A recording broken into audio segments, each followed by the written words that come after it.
text me back, I'll just tell him to come on log in. We'll mark that when he gets here. But supposed to make best use of everybody's time, we might as well get started. Okay. So Andy, I think, Janice, if you're prepared to go live, and Andy, let us know when we're streaming on YouTube and we'll get started. We should be good to go now. Thank you. Welcome everyone to the Tuesday, August 18th meeting of the Normal Human Relations Commission.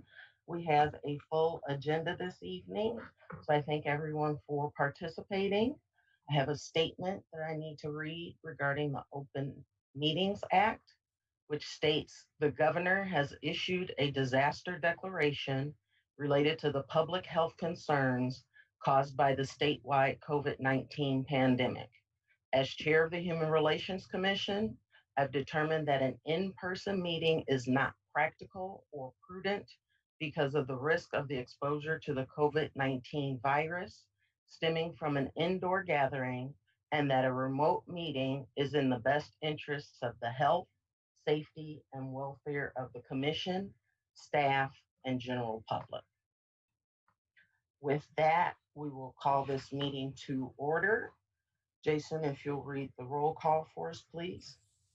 Sure. Chairperson Williams. Present. Vice Chairperson Tamala. I'm here.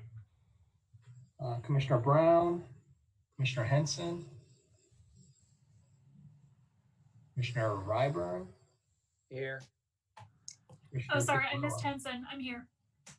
I gotcha. Commissioner Figueroa. Okay. Well, and I don't know that we have had a new SGA representative from Illinois State University named. They just started school yesterday, so we can follow up with them. They are beginning predominantly remotely, so. Yeah, I've been in contact with their vice president, but hopefully by next meeting we'll have somebody slotted in there. Okay, thanks, Jason. So does it mean Hannah won't be in? Hannah is being replaced, is that right? That's correct. Yeah, Okay. the new SGA board or executive taking voting in March, I think. So. Okay. And Hannah graduated and is currently running for McLean County office, so that's great. That's Jason, do we have any public comment? No, we don't. I haven't heard from anyone. Okay. That we'll move on to the action item. I need a motion to approve the meeting minutes of February 18th, 2020. I think we already approved those. Don't we need to approve the ones in June? So that would be correct.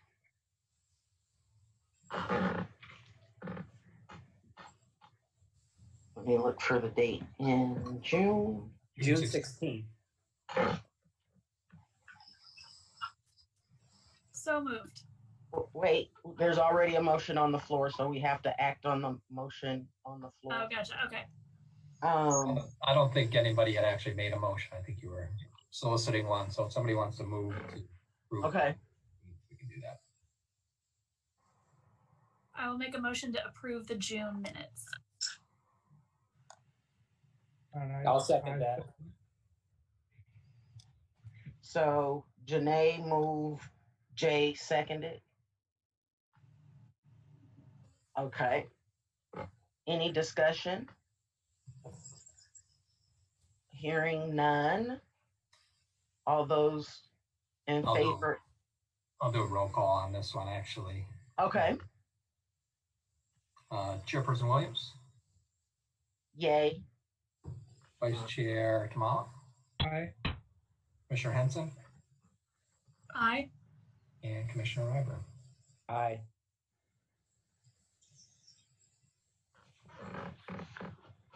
We have with us this evening Emily Petrie. Thank you so much for reaching out to come join us and give us some additional information on fair housing issues in McLean County.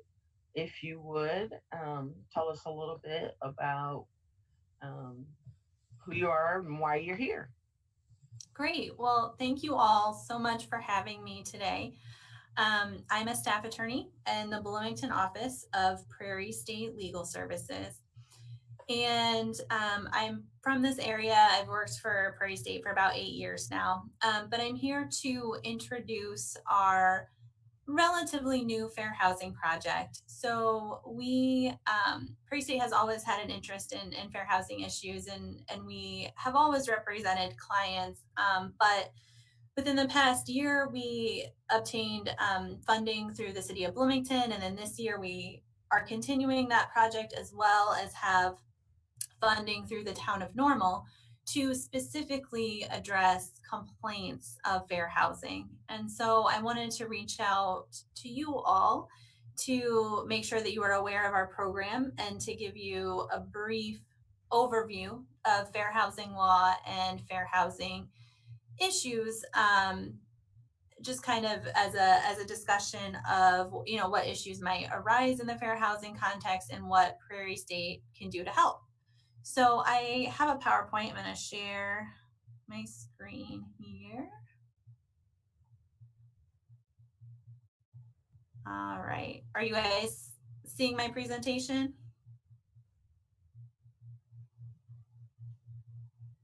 Yes. Okay. Thanks for letting me know. So I wanted to talk just briefly about Prairie State. For those of you who aren't familiar with us generally, we're a nonprofit law firm. We provide free legal services in civil cases only, no criminal, no traffic cases. And we take cases that focus on meeting basic human needs. So cases that generally attorneys aren't going to take because they're unlikely to get a fee for the types of cases we handle. So in our Bloomington office, we now have 5 attorneys, and we serve McLean County, Woodford County, and Livingston County. And I've just listed here briefly the types of law that we practice. We have a housing law practice where we help people in eviction defense or in the loss or denial of their subsidized housing benefits or utility issues. We practice family law. We help people get protective orders, orders of protection, and we have a large domestic violence practice, helping people with family law issues in that regard. We also help people with the loss or denial of healthcare benefits or needs-based assistance, such as Social Security, SSI, General Assistance, TANF, Veterans Assistance, and SNAP. And then we also have a criminal record relief program for people who have a criminal record that would be eligible to be expunged or sealed, and may help them with employment opportunities or other opportunities. We'll help people expunge or seal their criminal record. So just briefly, today I'm going to talk a little bit about the laws enacted to ensure fair housing, give you some examples of types of fair housing issues, and then talk about the services that Prairie State will provide in regard to fair housing issues. So fair housing law is governed by the Federal Fair Housing Act, the Illinois Human Rights Act, and then also local ordinances such as the Town of Normal's Human Relations Ordinance. And fair housing law prohibits discrimination by a housing provider based on a person's characteristics. And so the characteristics protected under the Federal Fair Housing Act are race, color, religion, national origin, sex, family status, and disability. And so in regard to family status, that means having children, having minors in your household, or being pregnant. And also includes people who are trying to get legal custody of a child as well. The Illinois Human Rights Act adds some additional characteristics that are protected under the law. It adds age for persons age 40 or older, adds ancestry, marital status, military status, the status of having an order of protection, adds pregnancy and sexual orientation. And then I just wanted to note that the normal ordinance adds as an additional protected characteristic or protected class the condition of being a college student. And so again, these laws prohibit housing providers from discriminating in housing choices based on any of those protected characteristics. And so housing providers include landlords is the most common example. Landlords or property owners, or the people who work for landlords, such as maintenance persons or persons who are working in an office, property management companies. It also extends to real estate agents, sellers, lending institutions and banks, insurance companies selling home insurance. So who can be considered a housing provider under fair housing law is pretty broad. So there are two types of discrimination that arise under the Fair Housing Act. There's disparate treatment, which is intentional discrimination, where a housing provider, a landlord, is intentionally discriminating against someone based on a protected characteristic.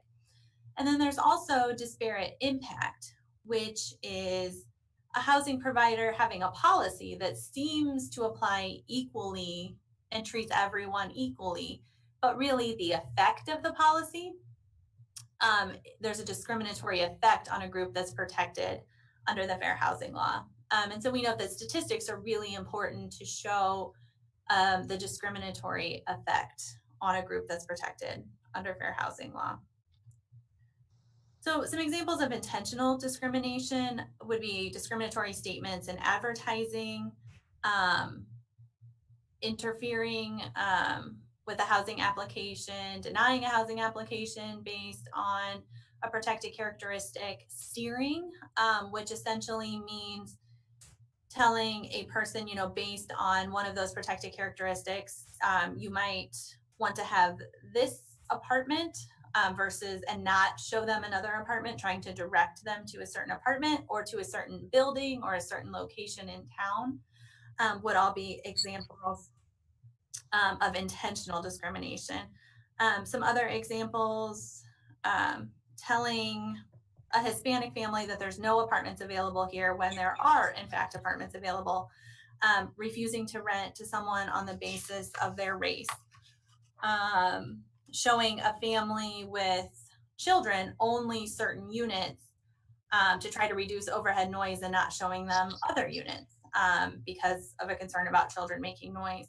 A maintenance person harassing or insulting a same-sex couple who then reports that harassment to management and the management takes no further action. That'd be another example of discrimination under the Fair Housing Act.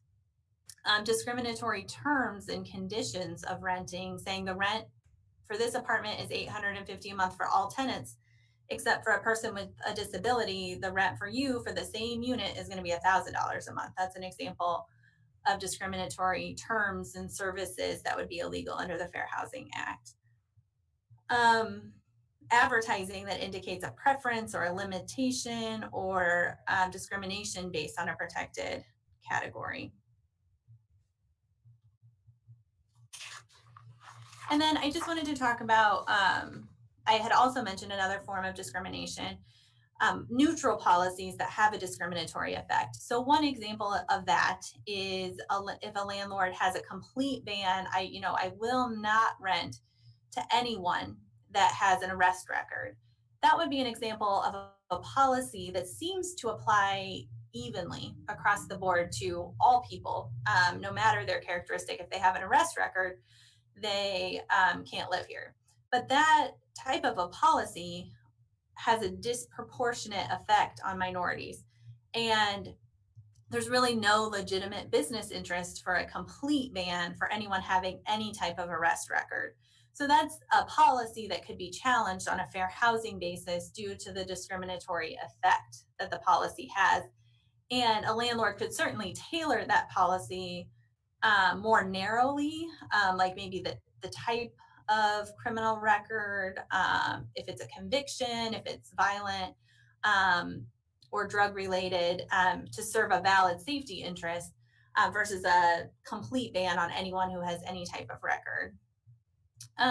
So I also wanted to mention additional rights under the Fair Housing Act for people with disabilities.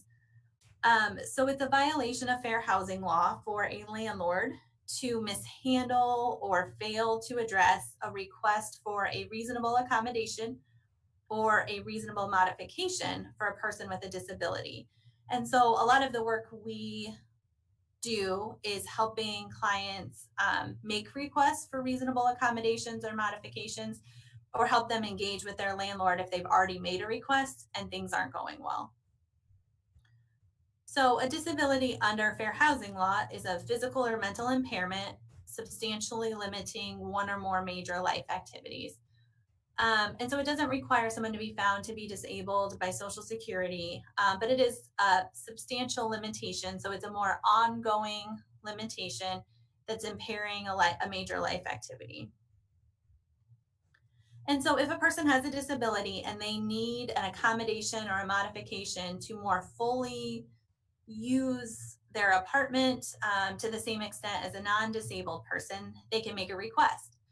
And so a modification refers to physical changes to a property. So common examples that we think of there are for a person using a wheelchair or a walker with limited mobility, asking for a ramp, for instance, or maybe grab bars in a shower. Those would be some examples of modifications that a person with a disability could ask for. And the other type of request that a person with a disability can make of a landlord is an accommodation, which is an exception to a rule or policy, practice, or service of the landlord. An example of that would be someone who suffers from PTSD and depression, who needs an emotional support animal to help them with the symptoms of their PTSD and their depression. But the landlord says, my rule or my policy is no pets, no animals here. And so that person with a disability could make an accommodation request to ask for an exception to that landlord's no pets policy or rule for their emotional support animal, which helps them alleviate the symptoms of their disability. So the considerations here are, is the request, the modification or accommodation, is it necessary to give the person a fuller enjoyment of the dwelling because it lessens the effect of the disability? And is it reasonable for the need? It doesn't impose an undue financial or administrative burden on the landlord. And so basically the process for a reasonable accommodation request is that the person with a disability makes the request, and then the landlord needs to engage in an interactive process with the person with a disability, respond to them whether they think the request is reasonable. If they don't think it's reasonable, is there a less burdensome alternative, and really talking through the options. And so those are the considerations. You know, is it necessary and reasonable? Does it impose an undue burden on the landlord?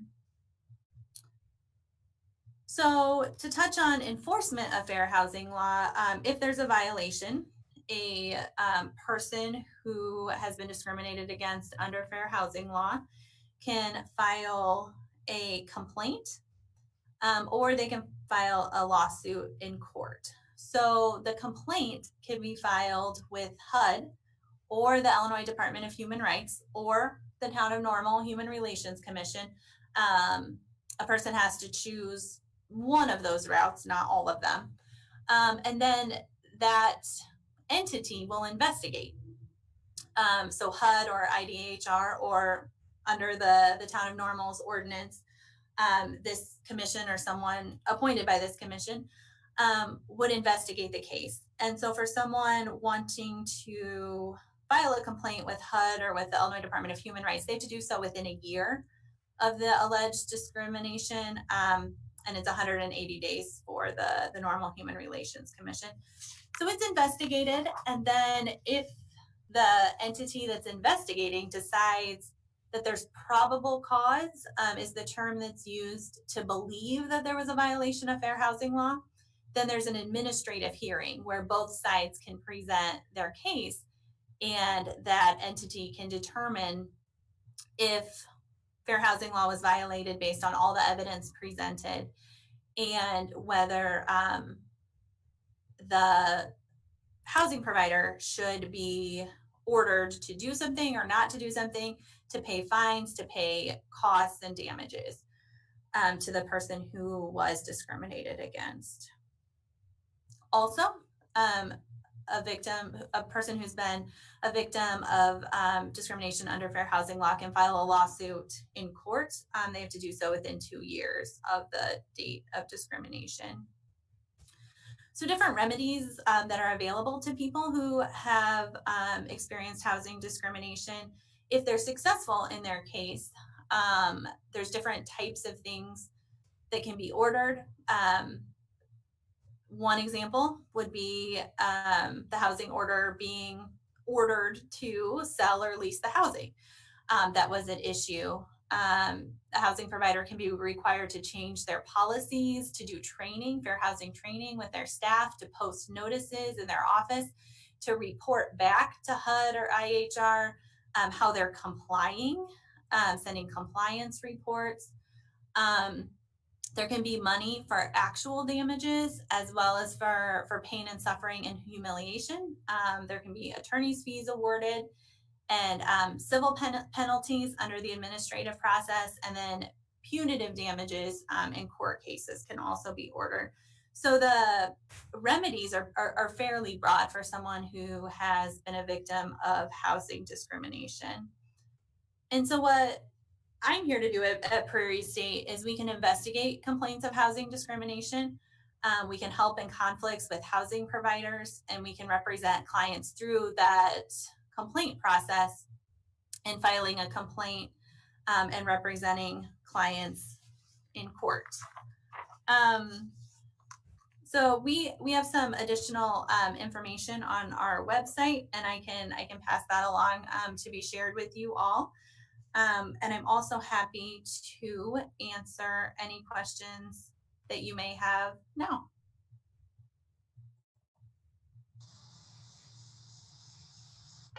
Thank you, Emily. That was a lot of helpful information for us. Do any of the commissioners have, I have questions, but I'll let I'll let others, if they have questions, ask them first. Hi there, my Hello. name's Janae Henson, and I just had a really quick question. You mentioned that there are 3 different avenues for somebody who might look to be filing a complaint, either through HUD, IDHR, or through the town. Do you have a feel for what factors influence which of those paths someone might follow? Yeah, that's a great question. So I think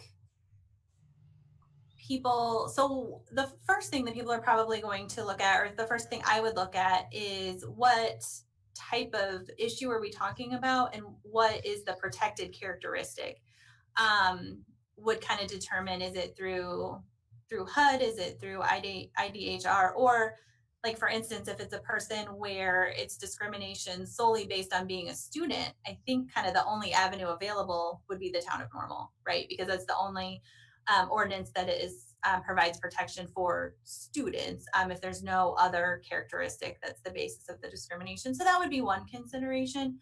And then another probably is the time frame of how long it would take to kind of go through the administrative complaint process versus going straight to court. It kind of depends on what the person is looking for. Do they need a quick order to maybe stop the landlord from selling the housing while this gets worked out? Or do they need HUD or IDHR to kind of help gather more of the evidence through the investigative process? So, and then sometimes I know HUD and IDHR kind of work in tandem. So sometimes it gets kicked from IDHR to HUD's investigative unit.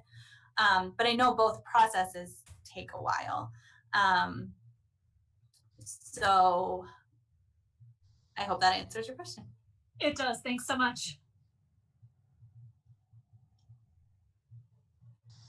Any other questions? Beautiful backyard, Terry. Oh, thanks. I was trying to let y'all see the hummingbird. Oh. Um, I think Janae's question was very similar to mine.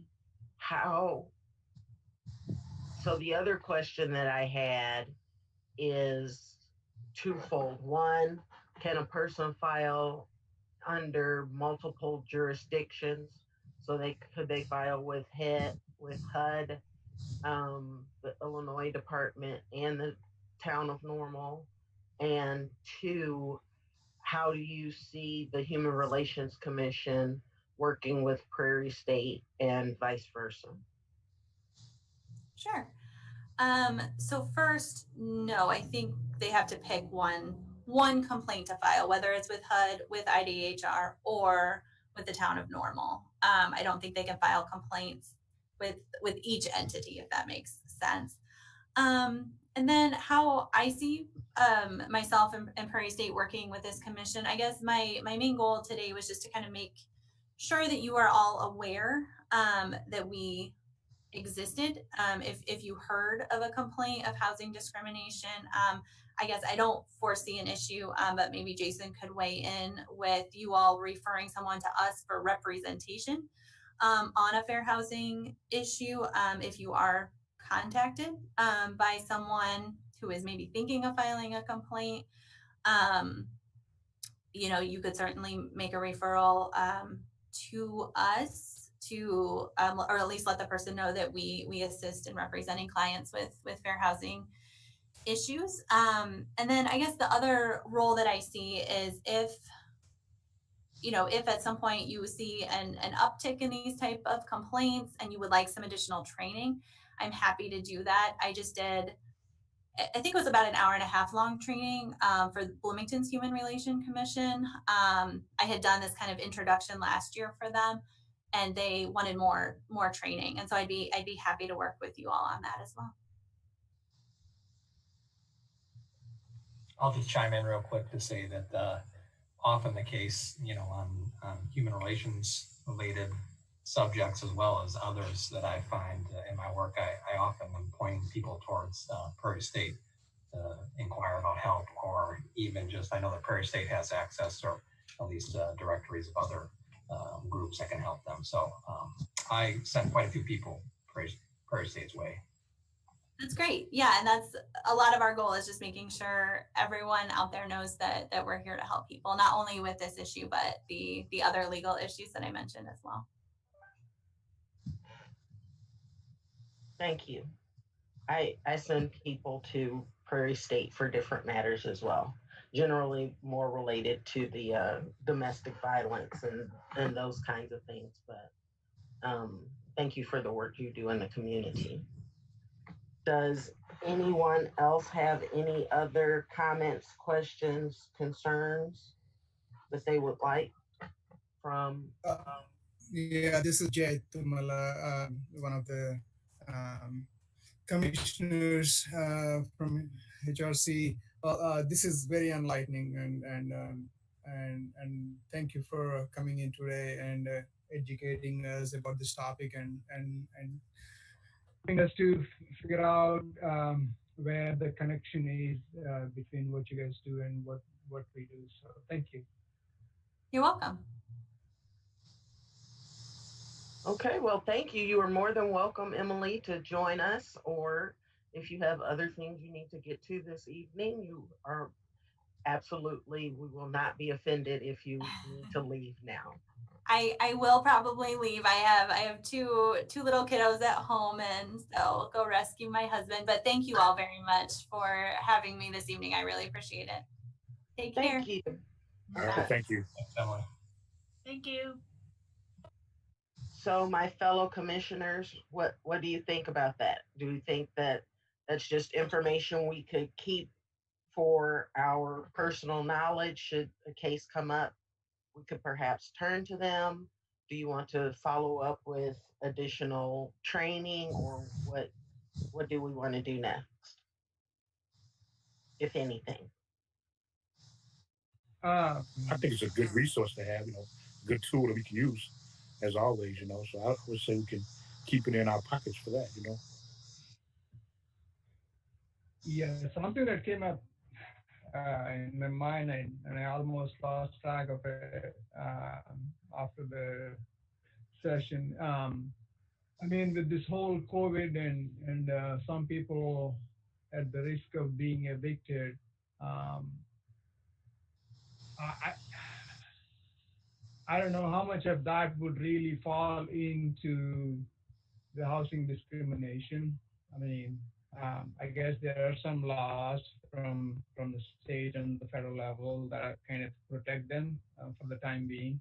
Um, so originally I was thinking, oh man, this is good information, right? I mean, the fact that I'm on this commission for 2+ years and I've seen one complaint so far, overall, I'm like, even if we get a training and we forget and things like that, and then you have new people come on board and they need to get trained and all that.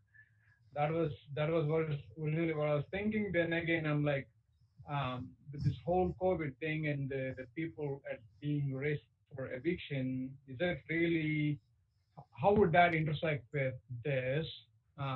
Is this something that we need to be um, get more education on? Is something that I was wondering. Vanessa and the team. That's a good point, Jay. The only thing I can think of is if they only evicted certain people and not others. So there wasn't an eviction across the board, but a way to perhaps get the Black and brown and people of color out, and so that they would be the only ones who would be evicted. That's kind of the only way I would see COVID impacting um, a violation of the fair housing laws. Jason, we can defer to the attorney.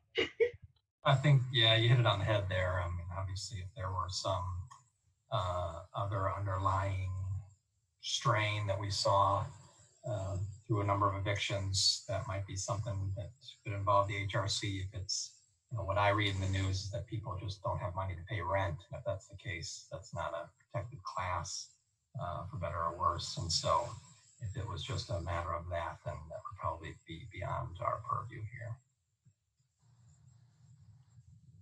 All right, that helps. Thank you.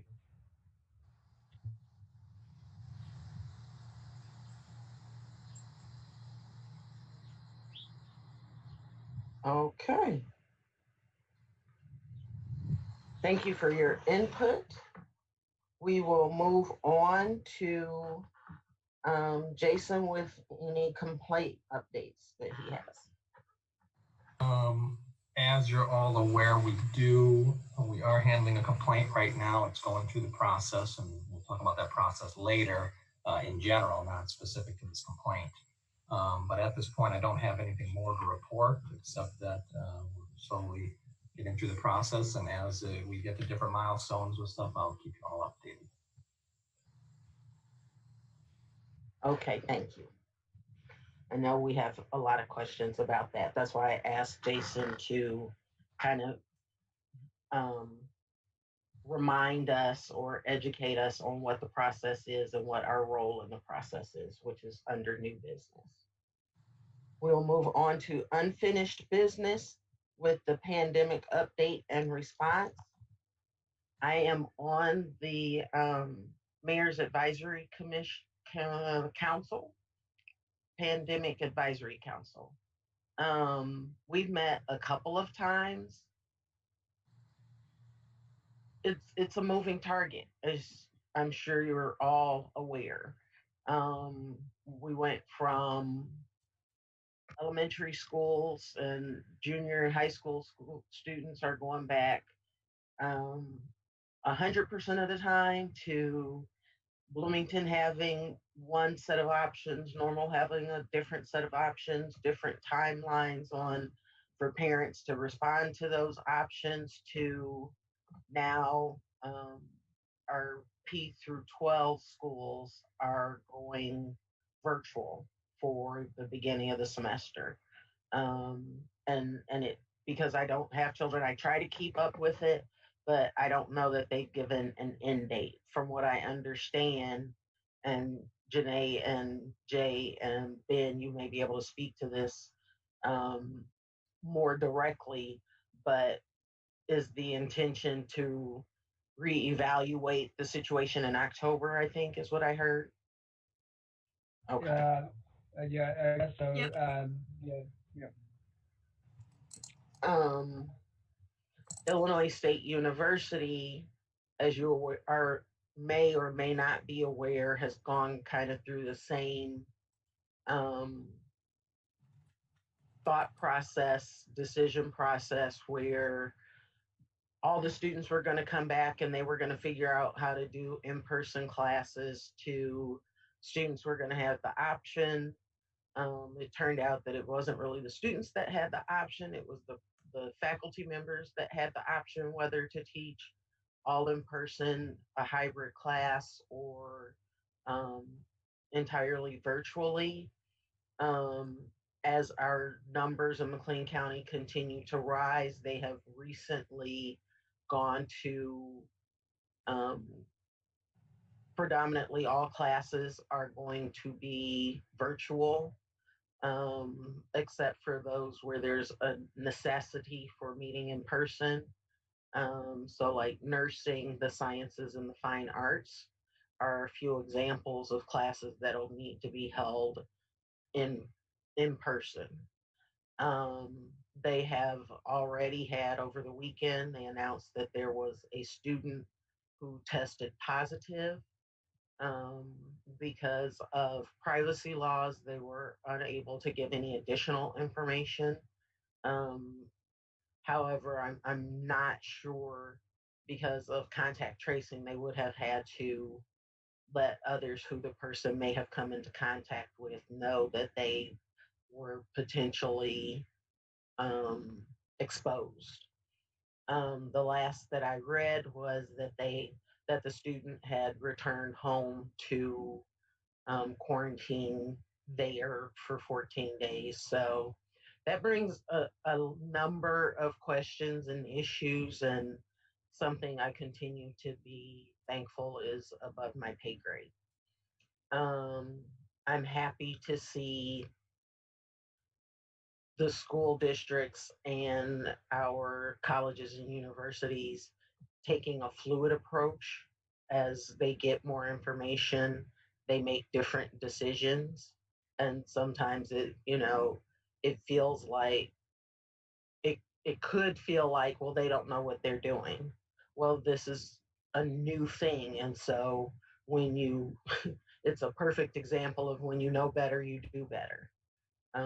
If you think about when the news of this first came out in March or so, it was, oh, you don't need to wear masks. And now you've got people fighting about people being in public without masks. So um, I'm thankful that in this community we have a number of people from a number of different perspectives, um, from the business perspectives, the housing perspective, particularly for those businesses who rent predominantly to students. So that's why, even though a lot of the students may be attending classes virtually, they're still here. They've returned because they had signed housing contracts, leasing agreements with different housing providers. Um, the businesses, I think, are doing, at least the ones represented on the commission, are doing the best they can with trying to keep themselves, their staff, and their customers safe and healthy, um, and encouraging others to do the same in Uptown Normal and around town. There have been some conversations about, and I've seen the conversation at the national, state, and local levels about how do you, if you put a mandatory mask wearing provision in place, who is responsible for the enforcement and how does that work? And so a subset of the mayor's advisory council has been working on a campaign of I wear my mask because I love my neighbor. I wear my mask so that essential workers can stay safe. I wear my mask because I want so um, they're nailing down the details and the phrases. We've added several around, um, recognizing that the messaging, the overall message is wear a mask, and that there would be different targets. So um, kids in elementary and junior and senior high school would have one message, perhaps. There's a full blown campaign at ISU, and then there may be another campaign because for people over 30, let's just say, um, because I think we all wear masks for different reasons, and so we just need to tap into that. And we may be reaching out to members of the commission to do a quick spot about the mask. We're talking 2 sentences, just to show, how do you recognize people in masks? Just there's a lot going on. So I just wanted to kind of give you an update on that and let you know you may be called on to to participate in some way or fashion. Are there any questions related to that? Okay. Next is the National Police Brutality and Normal Human Relations Commission response. This is an item that was new business previously that I asked Jason to keep on the agenda as things start to happen. Have not moved forward with anything at this point. I am working with Not in Our Town and the NAACP to have a follow-up conversation with the police chiefs of Bloomington Normal and ISU, as well as the sheriff of McLean County, in response to their May 31st rally. The date we're looking at for an update, a town hall update, is Sunday, September 13th. The reason we selected Sunday is because the rally was on a Sunday and was well attended. We're trying to get a list of 10 to 12 issues nailed down that will then go to the law enforcement heads so that they're able to know what the questions are, respond to the questions. We also would like to get their responses prior to the September 13th event so that people, and when I say get them out, so they would go out to the Normal Human Relations Commission, the Bloomington Human Relations Commission, Black Lives Matter, 100 Black Men, and different Prairie Pride Coalition and other organizations around town, for them to push out. These were the demands and these were their responses. If you have, and this is when the town hall will be, so that if people have questions, because you'll be able to see which of the demands the different chiefs or sheriff agree with and which ones they don't, so that you'll be able to have directed questions. And we'll ask for questions beforehand because I'm guessing that there will be a lot that will be similar in nature, so that we can compile them and make sure that they get answered.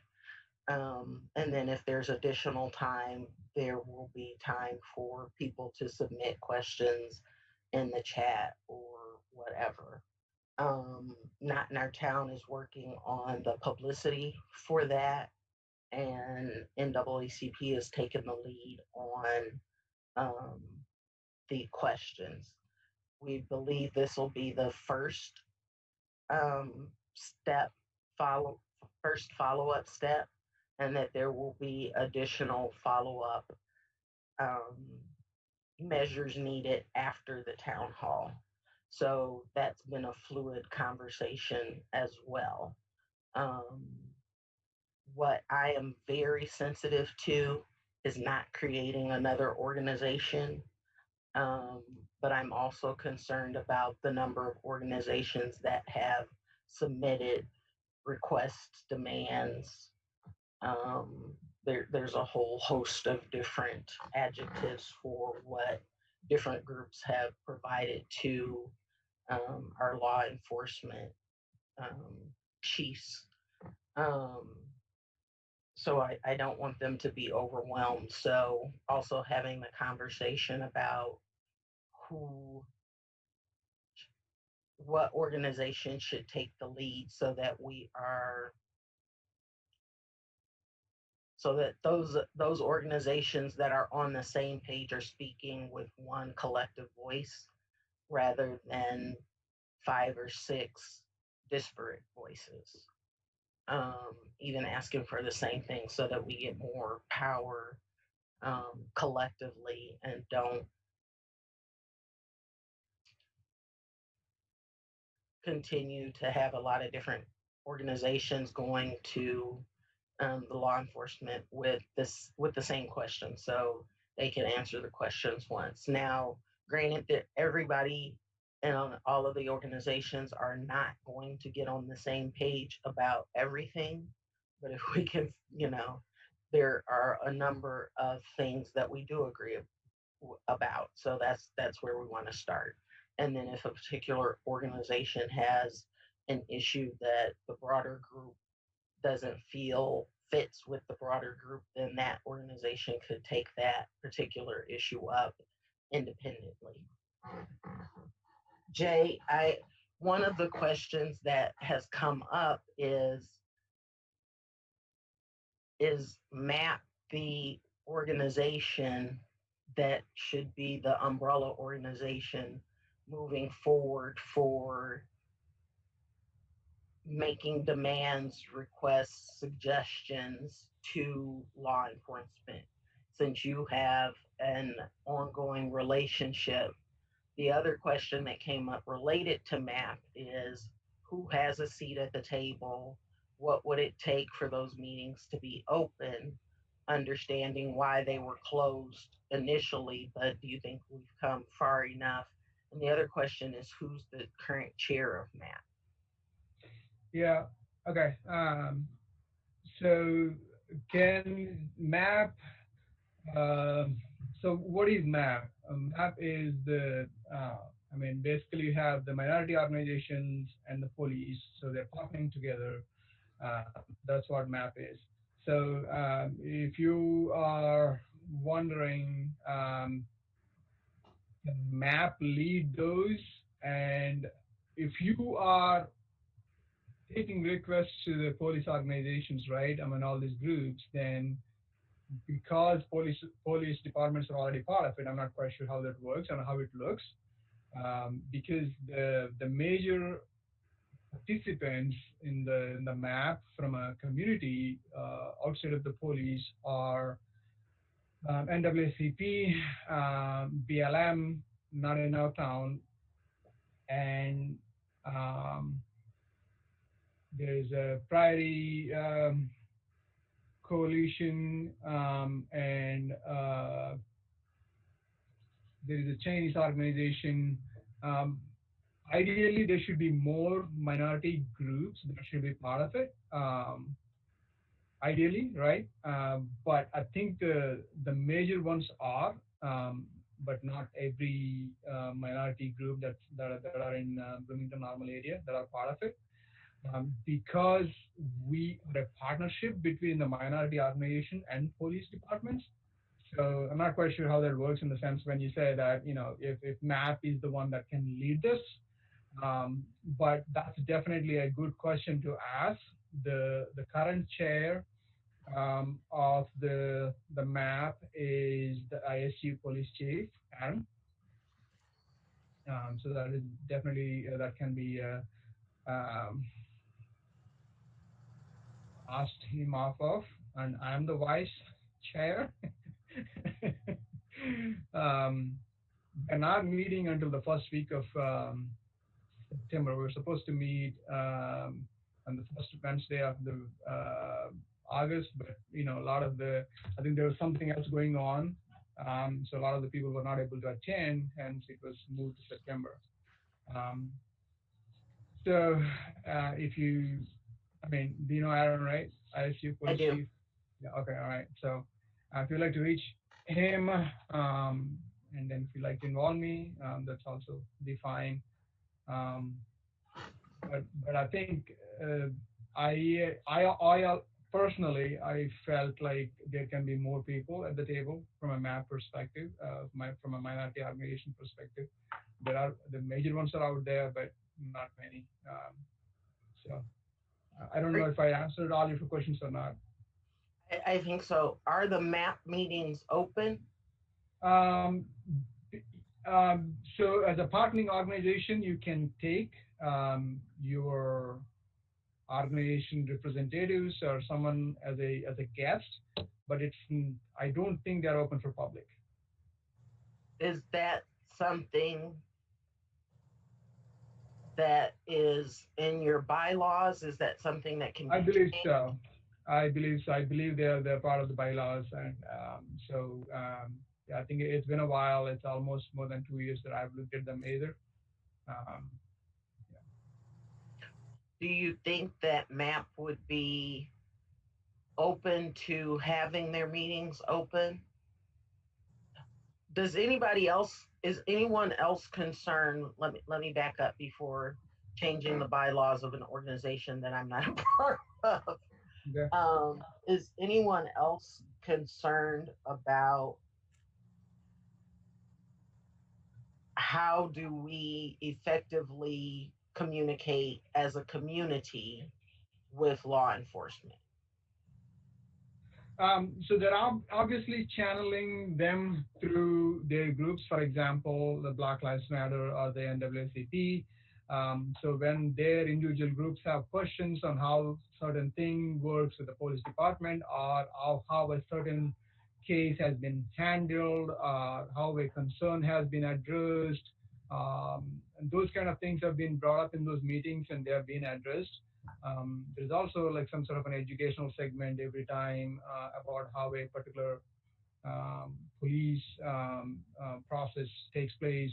And we also have a state attorney's office represented in that. So we basically have the Bloomington Police Department, Normal Police Department, ISU, McLean County Sheriff, and then you have the ISP, the Illinois State Police districts that are surrounding our area. And then, of course, you have the state attorney's office representing in those meetings. So, I mean, there are always questions about sometimes you get to how a particular situation has been handled with a certain person and things like that. But in terms of how to reach out to this group, so people have always channeled through their respective representatives. So for example, I'm representing the Indian groups. So we have a couple of people coming from NAACP. So Linda Foster is always there, and there are other people like John Elliott and others come in. So the questions are always channeled to them. So they don't necessarily wait until the meeting if there is like something time-sensitive stuff. So the police chiefs are always encouraged to say, hey, pick up the call and call me if you have any questions. So that's how they're being channeled. In terms of guests that I've seen is like, for example, the thing like we have with Emily right now, like she came in and presented stuff, right? So we have presenters like that as come in as guests and do this stuff. But in terms of, I don't think they are open for public unless the public is part of the groups that are being represented. For example, you are an NAACP member and you want to know how MAP works, so you can come in, right? Yeah. Okay. Any other thoughts or comments or questions from others? I'm starting, and let me speak a little bit more about how I'm starting to feel. I'm starting to feel like I'm having the same meeting 5 times for 5 different organizations. And I would like to figure out a way for there to be one meeting about the issues. Now that's Janessa speaking. That's not Janessa, the chair of Human Relations Commission or steering committee of Not in Our Town or social action chair for the Bloomington Normal chapter of Delta Sigma Theta. But for each one of those organizations, I'm having the same conversation. And I'm opposed to starting new organizations because it's the same handful of people. Like you were saying, Jay, you're the vice chair of this other organization. I know you have leadership positions in a number of different organizations. So the issues surrounding police brutality and community policing is one that is overarching among many different organizations. So is and this is a rhetorical question in my mind, is MAP the organization that should be the umbrella organization since it's the minority and policing program to be the one to where all of those demands and answers and such are funneled through because there are currently representatives from NAACP, Black Lives Matter, the Indian coalitions, etc. Ben, you have something to say. I can tell. I know that look. Yeah, a couple thoughts on that. One is maybe MAP should decide amongst themselves if that's something they want to take on.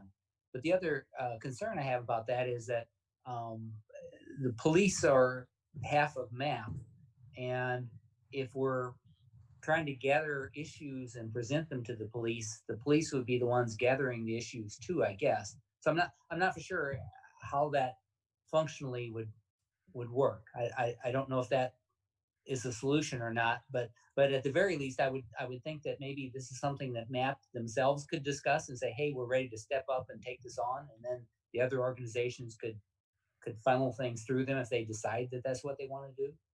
It's not a bad idea. I just don't know how it would function. Hey, Janessa, at this point, Yes, when you sir. said that you go to 5 different meetings and you're talking about the same thing, does that same thing eventually all get the map? No, MAP has not. And so I'm aware of several different organizations that have already made a list of demands to the police, to law enforcement. And I'm working with, You mean without going through map? yep. Well, as Ben said, how do we, like put a fire on the map to say, hey, you need to be umbrella in all of this because we got all these organizations that So, need your expertise because you got police chiefs, you got sheriff, you got everybody right there. And that's the light bulb aha moment that I had Right. after I'd had this conversation for seemed like the billionth time was yeah. we have an organization in town that's their mission. And that's not to say that people shouldn't go to the NAACP and file a complaint or shouldn't go to Normal Human Relations Commission and file a complaint. But how can I just feel like I need to find a way to work smarter, not harder. And that was a suggestion. Yeah, I mean,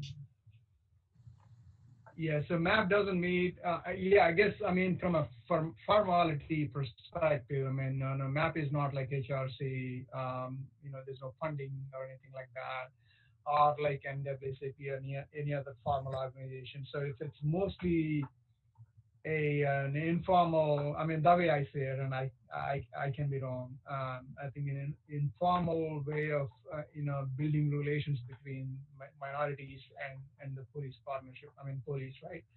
So minority and police partnership. That's what a MAP is. So it's more of a I resource mean, thing, right? in terms of yeah, it's definitely exactly. It is more like a resource thing. So I mean, as the NAACP president, Linda can anytime call them up and figure out what's going on with a certain case, or how someone has been treated, or things like that. So I think if you want to use the map as a resource, you always have an opportunity to go through these partnering organizations like NAACP or BLM or any other organization and channel those questions.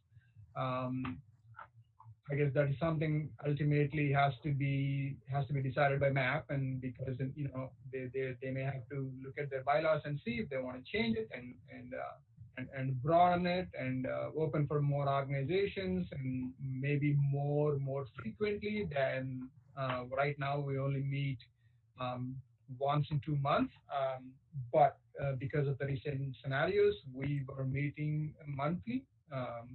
So these are definitely good questions and to ask MAP and see if it is something that they have an appetite for, and then broaden their scope.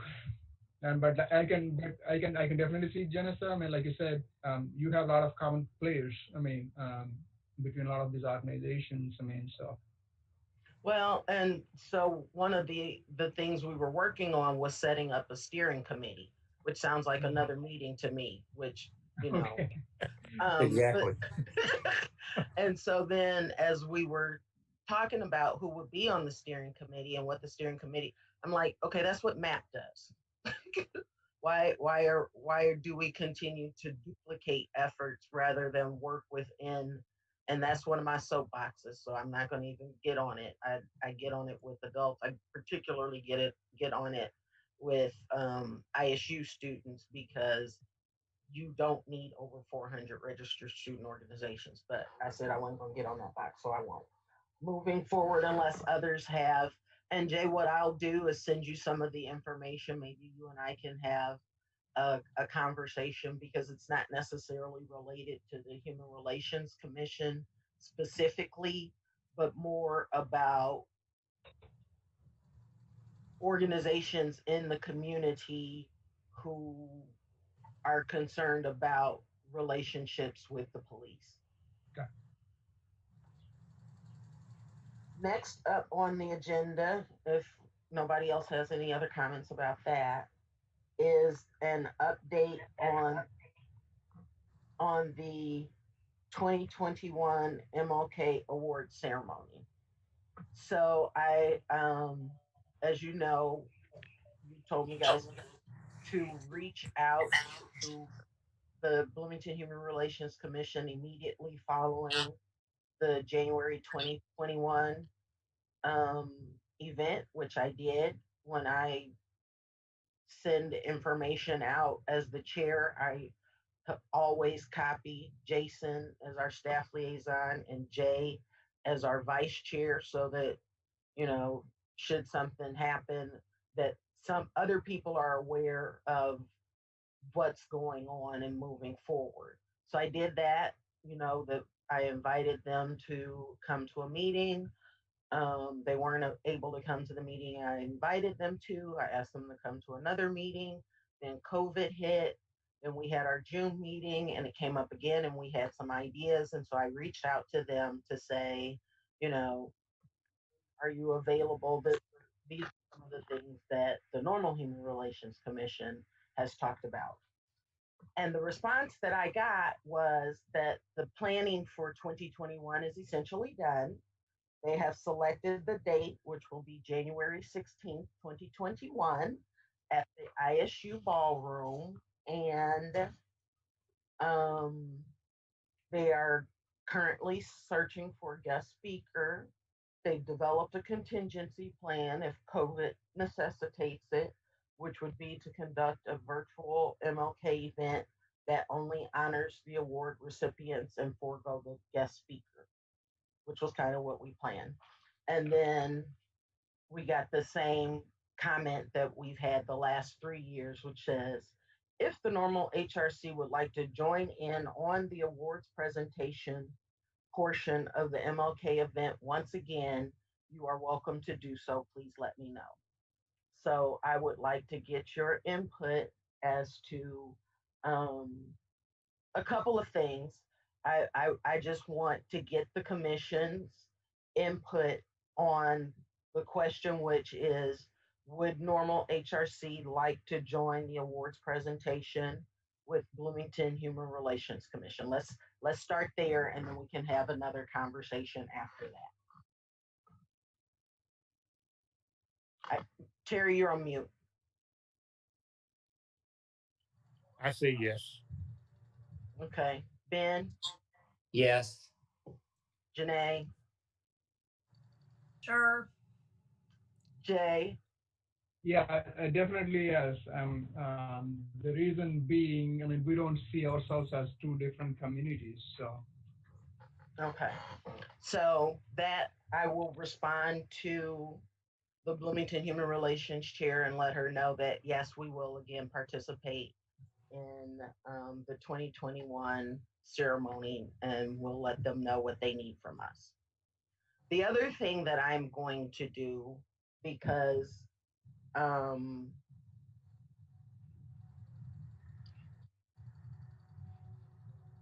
this is the third year we've been in this situation. So I am going to respond from chair to chair, asking what do we need to do that when it's time to plan the 2022 event, we don't end up here again. And I can keep you informed of that response, unless there's something else that you would like for me to do or any suggestions that you have related to this topic.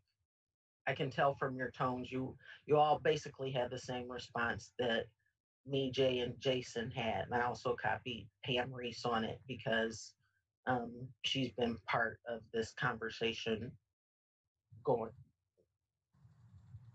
She's been part of this conversation. Yeah, I just had a quick question for Jason. Does the budget roll over from year to year? Or do we lose that budget and then they budget it again for the next year if we I don't, you believe know? that's, yeah, I believe it's the case that we just So renew it the doesn't. budget every year. I don't Yeah, know if it yeah, it rolls doesn't build over. up. Okay, okay. That's all I had. And an important distinction between the two commissions is that Bloomington Human Relations Commission has a line item in the Bloomington city budget that they control. The normal Human Relations Commission doesn't have a budget we control. Right. So if we're fortunate that we have an administration that is very willing to work with us. Because if you recall, we have been discussing a way to potentially make this event a free one so that additional members in the community would be able to participate. However, we haven't been able to have that conversation yet. So I don't know how much sooner than the week after one annual event I can begin to have the question about the planning for the next year. Yeah, that's So what I was kind of getting at. That if our budget, like, or if we had money that rolled over, that eventually 2022 we could probably have a free event because we'd have enough money to cover it. so we will continue. I will respond to the Bloomington Human Relations Commission. I will see what we can do to not end up in this situation again.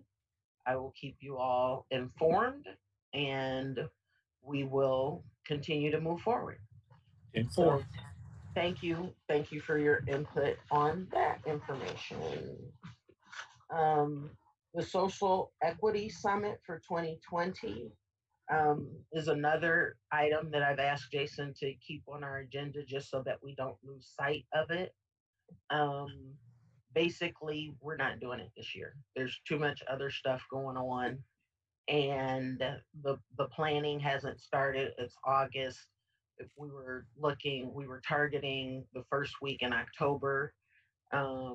Between everybody's schedules, particularly um, town of normal staff, this it hasn't been a priority.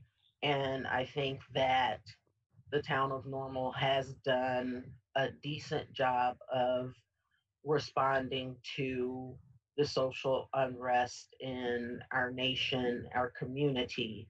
So we can continue to work with them in that way. So I don't know that we necessarily have the capacity to plan a summit. Um, Staff time is limited. The budgets are getting tighter because you've got lower revenue bases from taxes because business has been closed, et cetera, et cetera, et cetera. Um, we will keep it on, or I think we can probably take it off of the agenda until January, because that would be the time to start looking at, okay, where are we now? And when we look into our crystal ball, what do we think October looks like? Does anybody have a thought about that? Does that seem like a reasonable measure to take moving forward? Yes. Okay.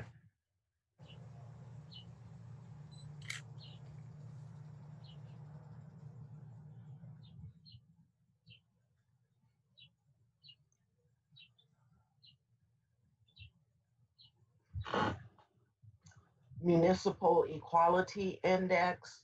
You remember Dave Shields came and made a presentation to us a while ago. My sense of time is decimated, so I don't remember if that was 3 months or 8 months or a year ago. And it's something that Pam and I have discussed a couple of times, Pam Reese. And I couldn't find my notes from our last meeting because I did have the opportunity to meet with her between our last meeting and today. And it is something that that she's still supportive of. It's just been a matter of all the other things going on with the town council. When is the proper time to get that in front of them and on the agenda, and can coordinate schedules with Dave Shields. So the plan still is that Dave Shields will present to the normal town council, and I will go in support of to show the Human Relations Commission support of moving forward with this. But we had decided that it would be something that we wanted the normal town council to approve moving forward with the support of the Human Relations Commission. Comments on that? I mean, I guess the way I understood that is Dave Shields even offered up that they can have, I mean, they can get resources and get this done without causing any kind of financial burden for the town of Normal.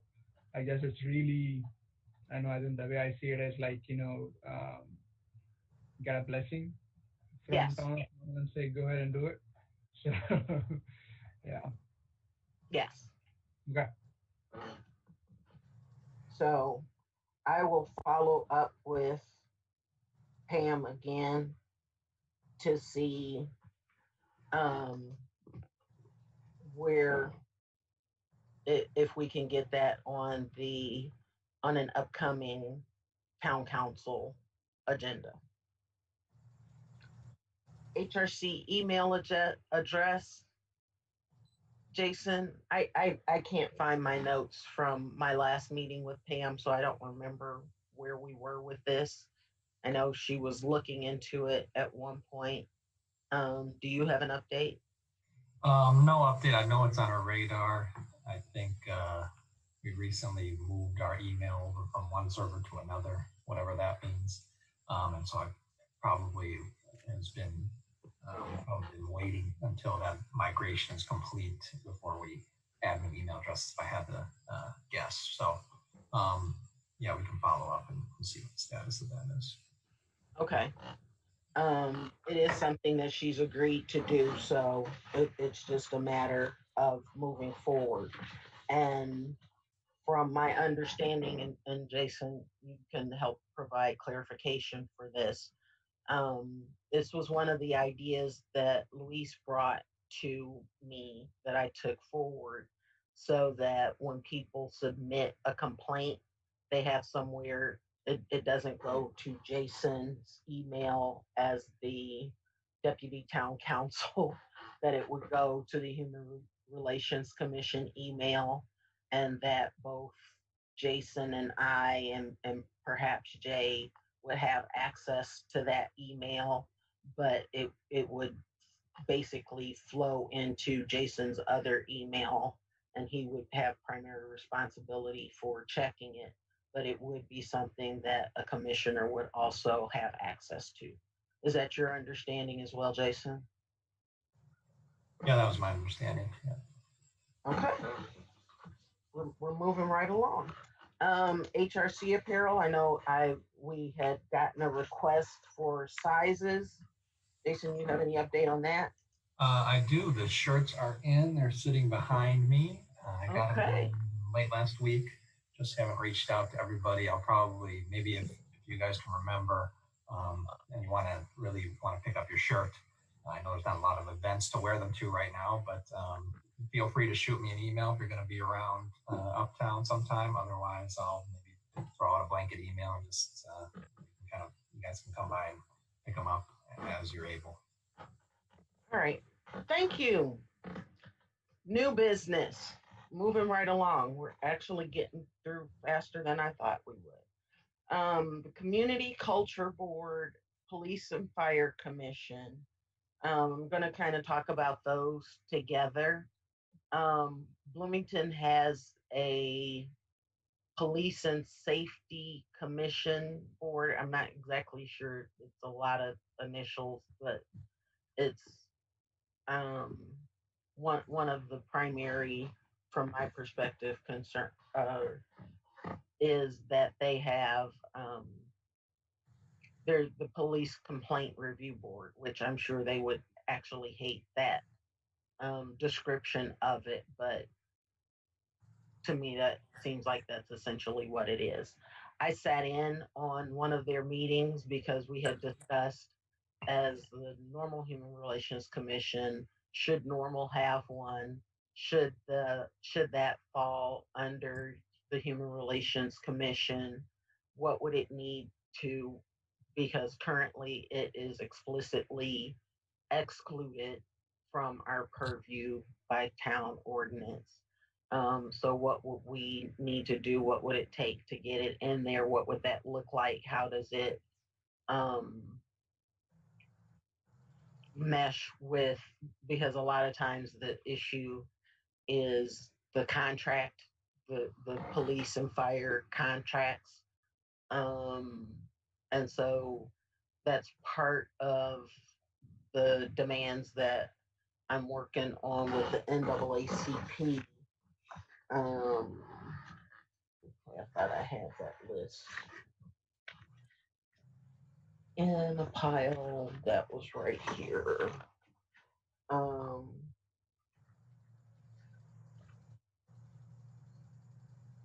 Related to collaboration with community-based organizations, annual report card based on complaints, responses, relationships, collaborations, diversity, leadership, and review of officers' complaint histories with a focus on corrective action. So it's the way it's currently set up is if someone has a police complaint, they make their complaint to the police chief, and then the chief does an investigation and review, and then discusses corrective measures with the city manager, and so that's all done in house. And so part of the hurdles, in addition to normal town ordinance and the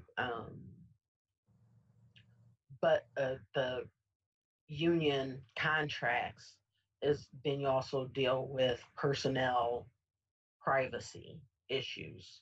So working with, I can't tell you right now because I'm my mind is in a couple of different places right now. But working to figure out how do we get access to that information as public um, organizations interested in monitoring bad behavior by police. And not only, and that was one of the things that came up, is also not only monitoring bad behavior, but recognizing and providing commendations for good behavior.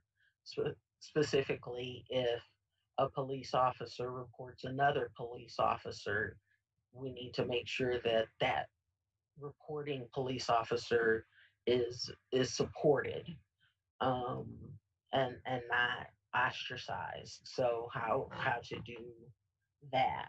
Um, in the Not in Our Town steering committee, one of the members talked about, um, I think it's Cleveland has a human relations commission, or not a human relations commission, a police oversight board that actually has teeth and subpoena power and those kinds of things. So we're going to be looking at that because um, it appears and has recently been shown that the Bloomington board, although they tried to put certain safety measures in place, they don't really have any power to compel the police to release information.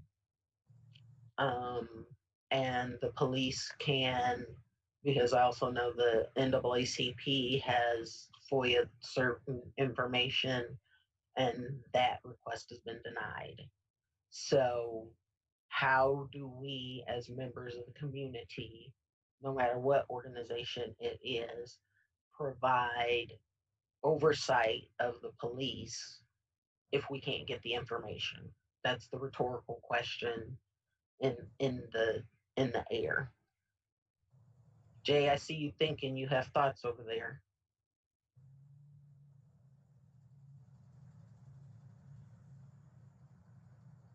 If I can find a mute button.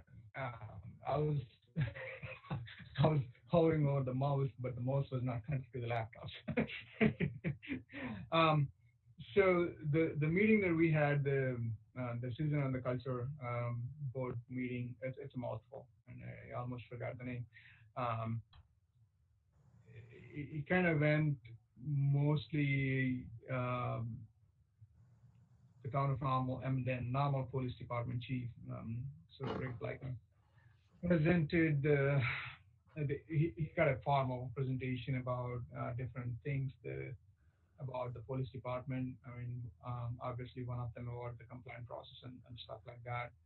So it was mostly a formal presentation. They were supposed to send that over. I didn't have it. I taken some notes, but it's been, for 3 weeks now. But yeah, I mean, if we are thinking about a citizen overview board for the police department, is it something that the HRC that has to, I mean, initiate or propose? Or were you thinking the citizen culture board, I mean, is gonna probably kind of morph into that board was seeing, because when they initiated that almost I think like a few months ago, and we had COVID, it was mostly like, the way I see that as is like, they want to build better relations, and they want to tell their success stories. They want to they share this positivity about the police department and build the relations with the local community, right? And they're finding avenues, and so they obviously pull these community leaders, and trying to get their ideas and thoughts. It's an ongoing thing, obviously. So we met a couple of times so far. The first was mostly about what the scope of the board is and what they're trying to do, and the second meeting about a presentation from NPD, about how the hiring goes and what are the different complaint processes, and what are the different standards they are expected to meet, and things like that. If you ask me, I don't necessarily have a strong opinion about the citizen review board.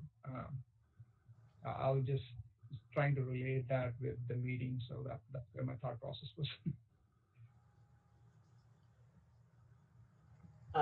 Okay.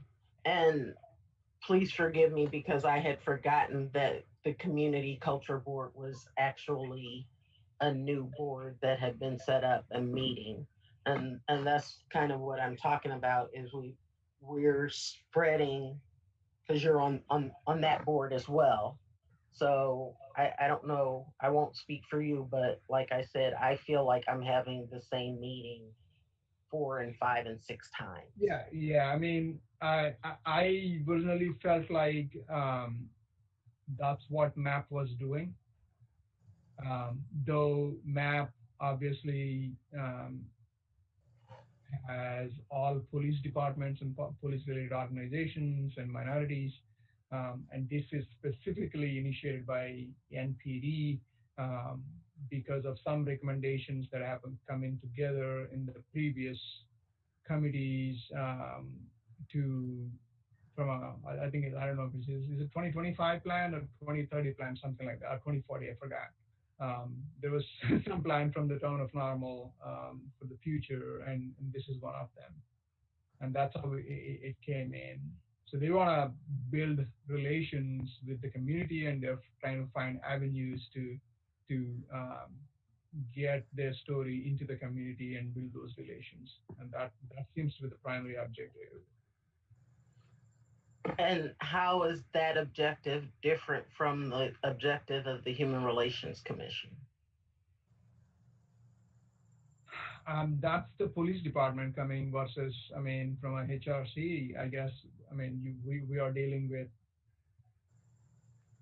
all kinds of discriminations, right? Either the housing or a discrimination at the business or the employment and things like that. And this is the culture, the community culture board was, the way I understood based on the meetings that I have attended is mostly driven by the city and the NPD together. Primarily from a policing story point of view, and how to build the relation between the police department and the community. Okay. That was my understanding. So. Any other comments or thoughts from anybody else?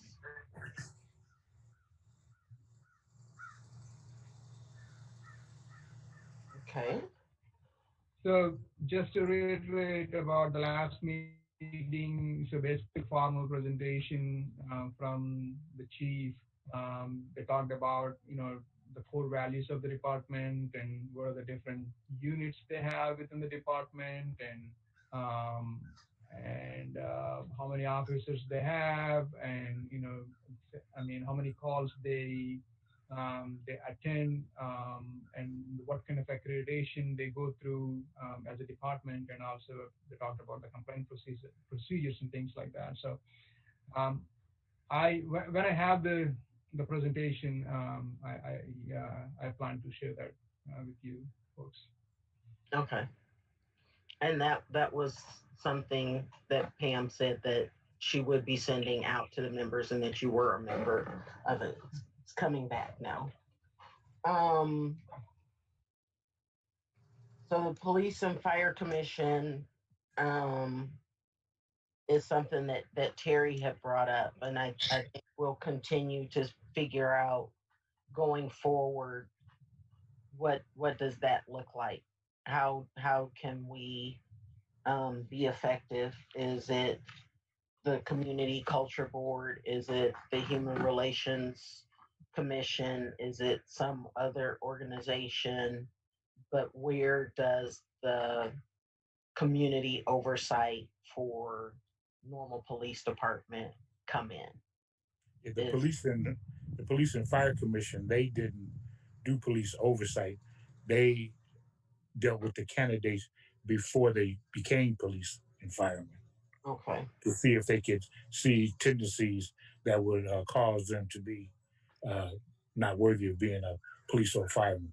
We asked them the tough questions on racial and sexism and things like that to see if we could spur some deficiencies in their interviews.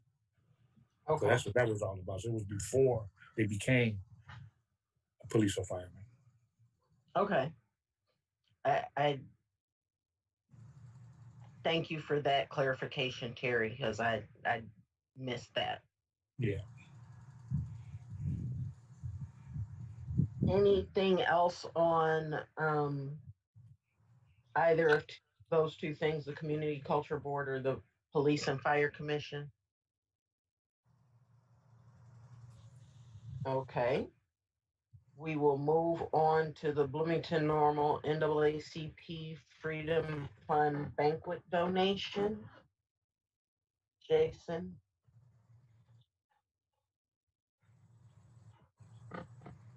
You're on mute.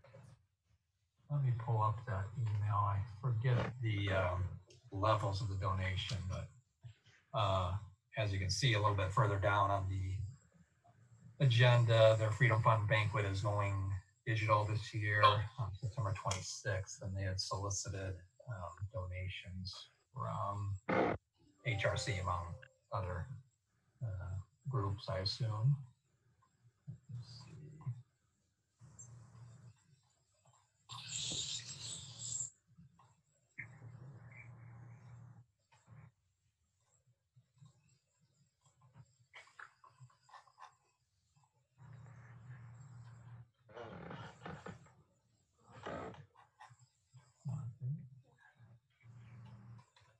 I apologize.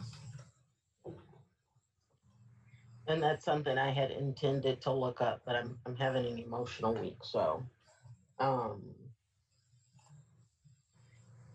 Ben, do you have those amounts?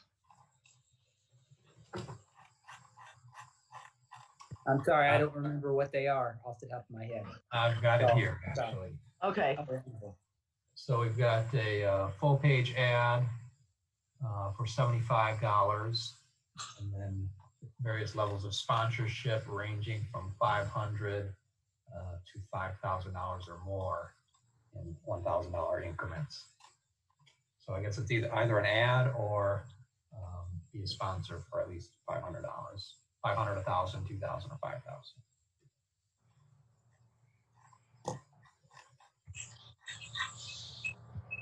Let's have a discussion. What are you guys thinking?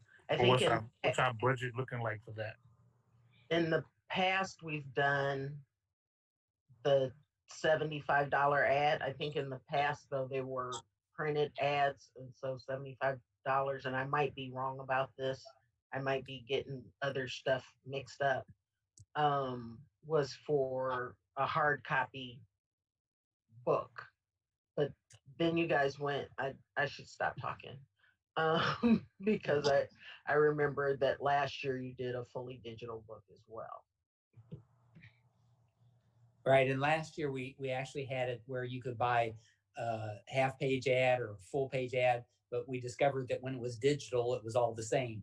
So we We just changed it to a $75 ad. So that's the highest ad we got, 75. $75 is for an ad. If you want an ad, it's $75. Then we did the sponsorship for those that want to actually, get their name as part of the event. Right. And what's our budget for that, Jason? Do we You know, have it's any not money really for that? set. Our budget is, I don't know how best to describe it, but essentially we I'll call take this one, Jason, Okay, yeah. because I've had these Yeah, I thought we conversations. used to have some. I thought we used to have some lines for like ads and things like that. Okay, go ahead. Well, and I've had that conversation after after realizing that Bloomington Human Relations Commission had a budget line item that they controlled in the Bloomington budget. I had a conversation with Pam about us having a budget that we controlled, and we don't currently have that, but we Okay. currently have the support of the administration to help us carry out their directive for us as a commission to be more visible in the community, which I am just really very, very, very, very pleased at how we've done that as individual commissioners. While we are certainly not all able to go to all of the events, I think we do a really good job of trying to represent at as many different events as we can. And so I thank and appreciate you guys for being out there, for, wearing multiple hats at different events, getting the Normal Human Relations Commission out there. I think that's how part of the reason why anybody even thought to submit a complaint form to us, because of the work that we're doing in the community. I think Okay, go ahead. I was going to say, can you describe, Jason, from the email that you see, what each one of those levels? Because what I'm thinking is maybe a $500 sponsorship, but not necessarily anything. No, 2,500. So I will read from the order form here. Bronze sponsorship at $500 includes a page ad with a 3-second pause. Next step up, $1,000. Silver sponsorship, page ad, 5-second pause. And then if you jump up to $2,000, get a gold.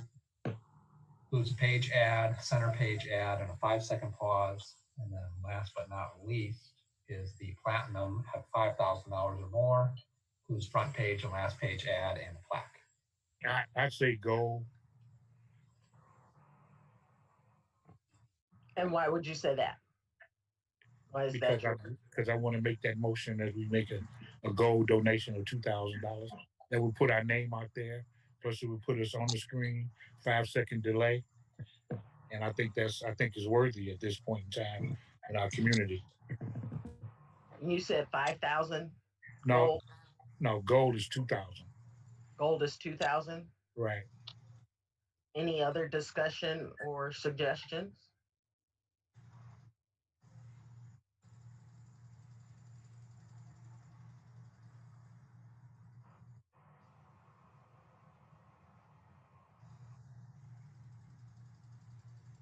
Janae, I'm gonna call on you. Everybody's thinking, but nobody's saying anything. Yeah, I think for me, it's just a question of, expenditure versus budget and what it's reasonable for us to spend on something like that. Because I guess I just don't really have a feel for that. We don't got a budget, remember? So I know. We just put it out there, and if they do it, they do it. If they don't, maybe they'll come back and say, "Well, give 1,000 then." But I say 2,000. I hold it that. But go ahead. I'm sorry. Nope. I think I'm used to just working within a budget, so I get me too. Otherwise, makes me anxious. This is like throwing darts, throw and see what you hit. Yeah. Jay. No, I was just looking at you, and you're like, monitoring the everyone's feelings. I was like, I couldn't stop laughing. Jay, I almost said 5,000, but I said 2,000 might be more palatable. What are your thoughts on that recommendation, Jay? Well, I mean, of course, like Jenna said, it's about the budgets and obviously we have multiple events that we support. It's not just the one. Um, I would assume that we haven't done anything like this in the past of this amount.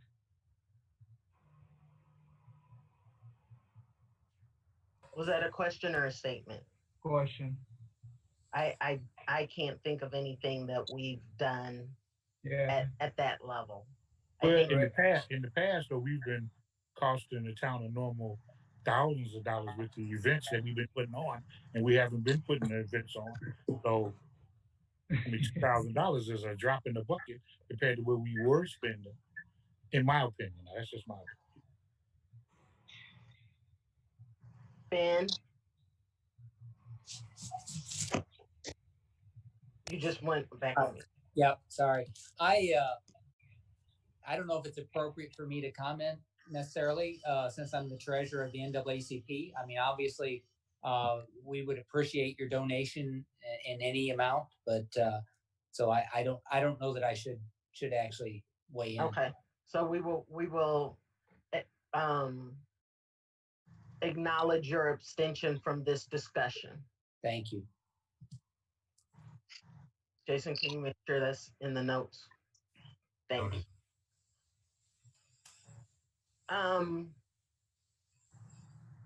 You know, I don't have a poker face. You said $2,000 and my face was like, what? I know you were like, woo. But you know, you and I had these conversations frequently when we were at ISU. Yeah, but I'm just looking at past money spent that we have not been spending. And so I'm like, you know, I mean, it's a worthy cause. I mean, what better way to get us out there, you know?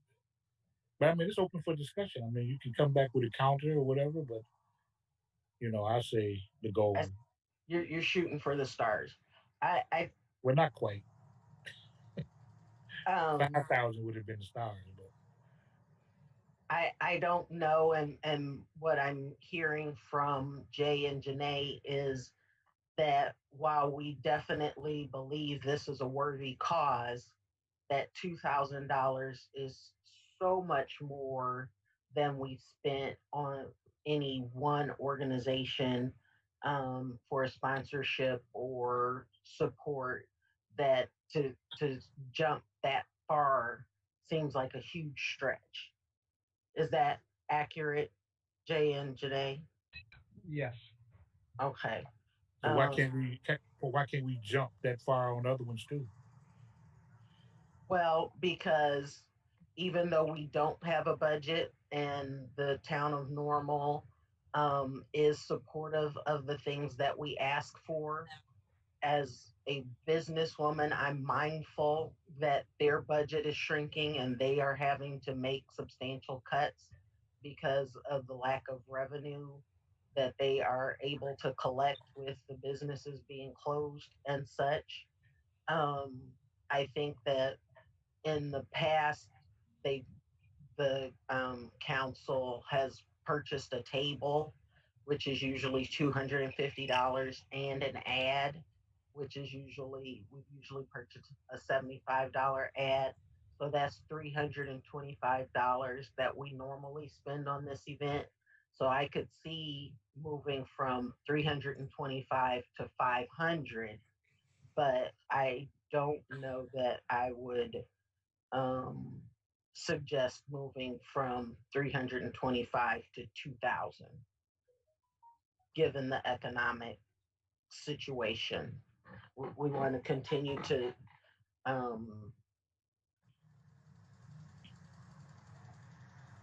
be mindful and good stewards of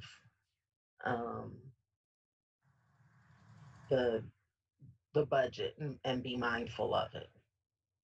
Jay and Janae, can I get some feedback from you on that?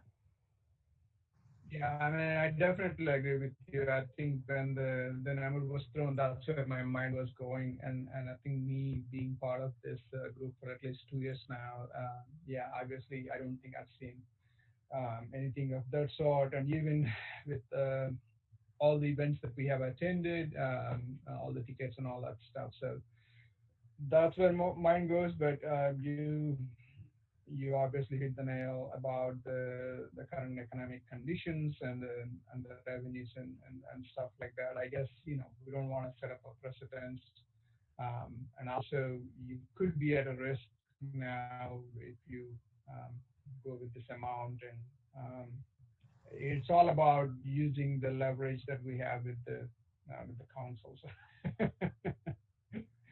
So right, I definitely support what you said, Genesis. Do you is $500 an amount that you would be willing to support, or do you think we should just do a $75 ad? So the difference between the 75 and 500 here, Terry, is just like what does that look like? I mean, in terms of, I think if it was like the printed material, obviously, this probably comes to a size of how much it's going to be, right? Um, Jason, can you read us again what Yeah, you get for I'll do 75 and the- what you get for 500? So for 75, it says a full page ad, color horizontal landscape, get some measurements of the ad. And then for $500, it says it includes a page ad with a 3-second pause. So it's not immediately clear to me what the differentiation is there. It sounds as if perhaps the bronze sponsorship of 500 will be some sort of scrolling display, whereas the other may not be. I don't know. I've been to a couple events where they've done digital ad books, and that 3-second delay is crucial because otherwise you're moving fast and you're like, what was that? And then you sit there waiting for it to come again and then it goes. So to have the ad and a pause, I think, an ad and a pause, an ad and a pause. I don't know how that actually works. Um, but yeah.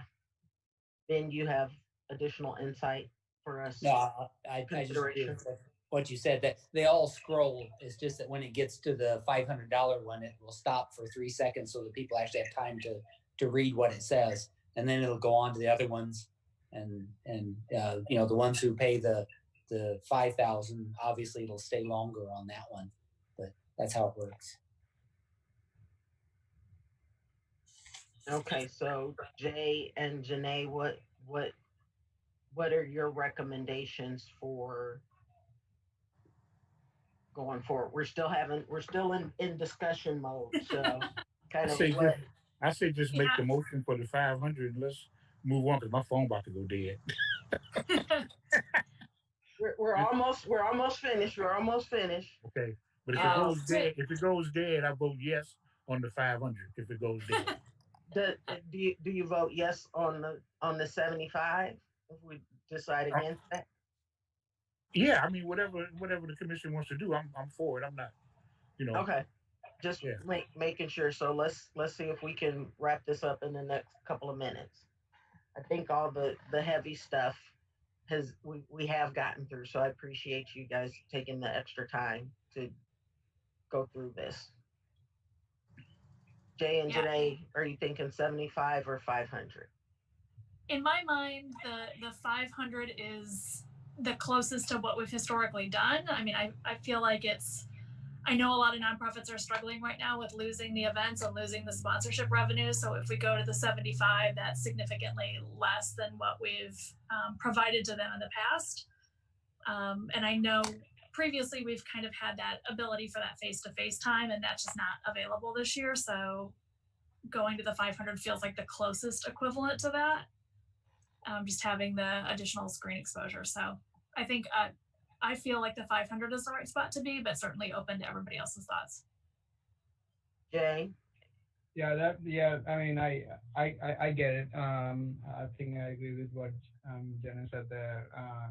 So we're not obviously not spending the same amount of money we have spent last year, right? So I think we may have a little bit of leverage here to ask for that.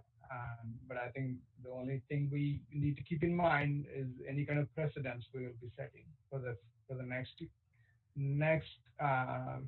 organization that will be asking for donation or for the next few years. So As long yeah, as it's not over I'm 500. in supportive. It's just you know, but, huh?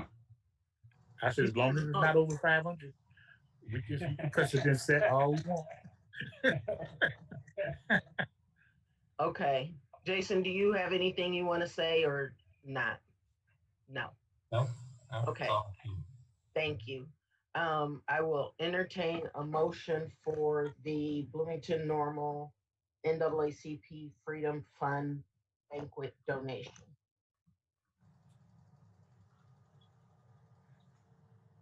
That's I you, will move Terry. that we, I will move that we donate at the $500 level. Is there a second? Yeah, I second that.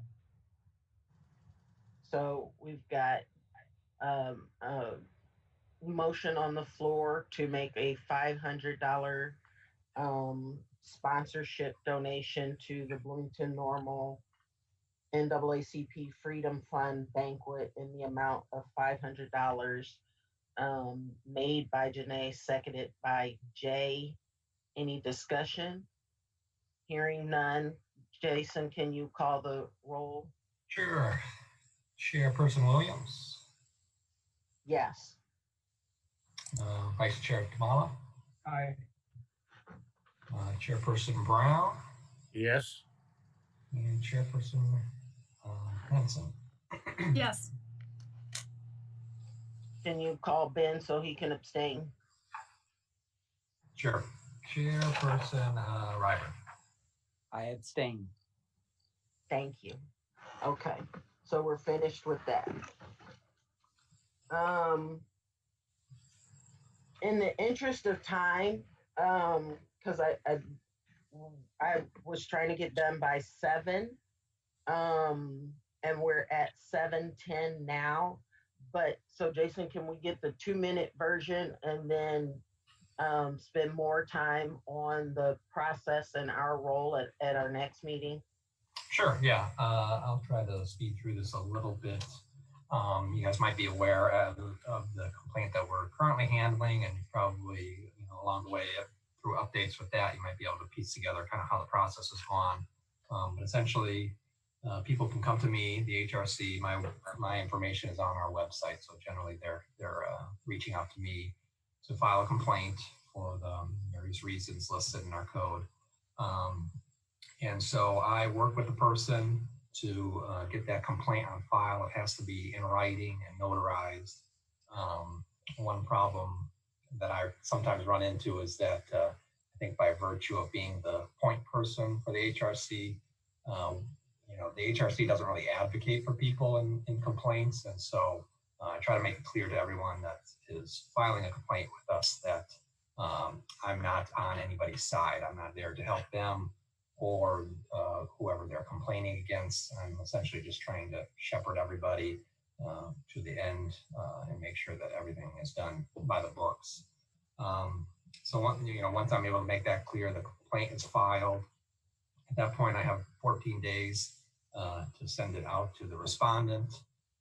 There is a step along the way where if the complaint just does not allege any sort of discrimination, then at that point it could be a staff decision that the complaint would be dismissed. Essentially, if there's not a harm that the HRC is here to correct, then that's not properly before the HRC. So that's maybe the first instance in which a complaint could be dismissed.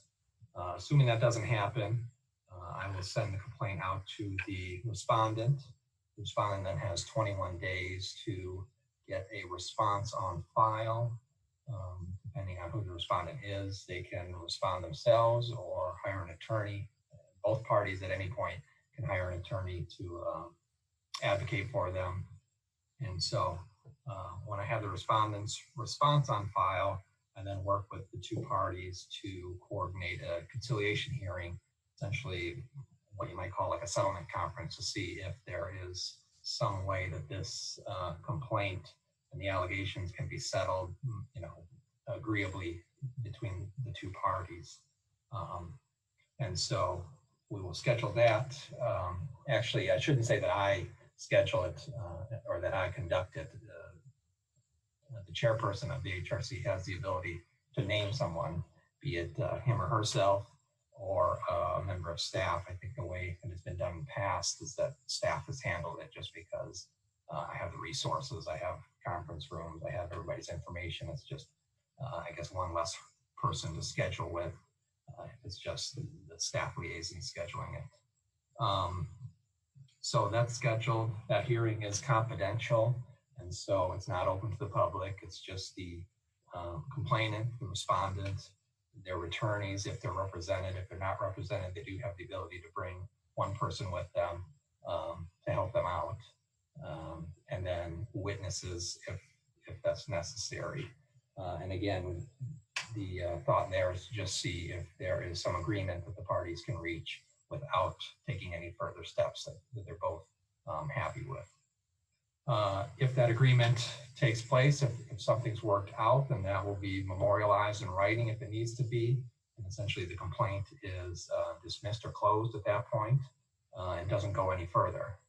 Again, that would stay confidential. The outcome does not get released, and essentially gets filed away and everybody goes on their way. If the conciliation hearing is unsuccessful and it goes to a public hearing, at that point, commission will have a decision whether they want to hear the complaint themselves, essentially acting as like a panel of judges, or to farm this out to a third-party hearing officer. There are a number of instances here in the legal department where we use hearing officers for various reasons. So I've got the ability to get somebody that can hear a case for that real quick. The hearing officer is a third party, as I said, attorney. So they're pretty aware of the procedures and stuff like that. But that public hearing is conducted not unlike a trial that you might see in a courtroom. Witnesses are called, evidence is presented. There is some limited discovery that is offered to both parties. Essentially them trying to find the facts and stuff. And so once that hearing is conducted, if it's conducted in front of the entire commission, they will then make a decision, and it becomes official when it's put in writing. That would probably be something that I would help with. If it's conducted in front of a hearing officer, the hearing officer will be given some time to draw up his or her recommendations to the commission, and then that at the commission's next meeting, a vote will be taken on whether or not to adopt the hearing officer's recommendations. And at that point, if they are adopted, then the chair will sign off on whatever recommendations or remedies are ordered, and at that point it becomes final. And so that was a bit longer than the 2-minute overview. There's plenty more to get into in the weeds. Oftentimes with stuff like this, it's almost easier to just see one as it happens and to talk about it in the abstract. But to the extent there's any questions you guys have tonight, I'll answer them as I can. And if not, we can circle back to this at a point in the future and get a little deeper into it.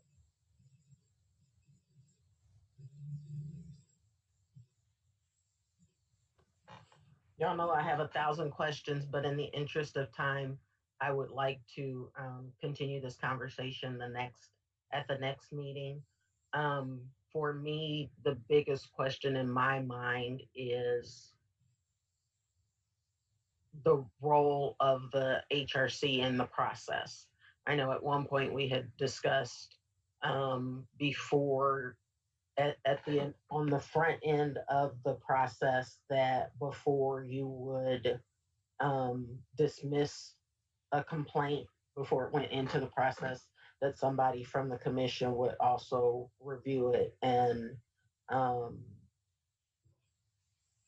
of be in agreement with you that that's the right thing to do, and if not, to have a conversation. So I want to talk some about that, and then throughout the process, because as you described it,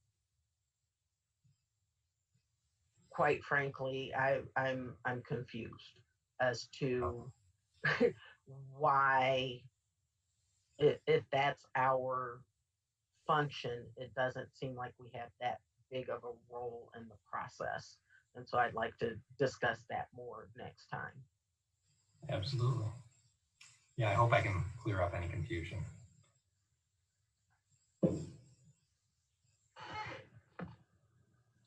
Anything else? We're at concerns and announcements. So we've talked about the Freedom Fund banquet on November, no, 9 is September 26th at 6 p.m. via Zoom.